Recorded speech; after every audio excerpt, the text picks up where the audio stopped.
बालाकोट में ज़लज़ले के शदीद झटके, अवाम में खौफ व हरास फैल गया। ज़राए के मुताबिक ज़लज़ले से दरो दीवार हिल गए, जिससे अवाम में खौफ व हरास फैल गया। लोग कलमा तैयबा का विर्द करते हुए घरों से बाहर निकल आए।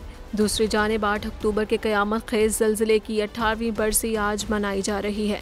8 अक्टूबर 2005 के क़यामत खेज़ ज़लज़ले से मुज़फ़्फ़राबाद, बागरावलकोट, नीलम और जहलम वैली में तबाही आई थी। 8 अक्टूबर 2005 का ज़लज़ला 7.6 रेक्टर स्केल की शिद्दत का था, जिससे 46,000 से ज़ायद अफराद लुक़मा अजल बने, 33,000 अफराद ज़ख्मी हुए और 3 लाख निजी इमलाक तबाह हुई। गुज़िश्ता रोज़ अफ़गानिस्तान में भी 6.3 शिद्दत का ज़लज़ला आया था, जिसमें कम से कम 15 अफराद हलाक और 78 ज़ख्मी हो गए।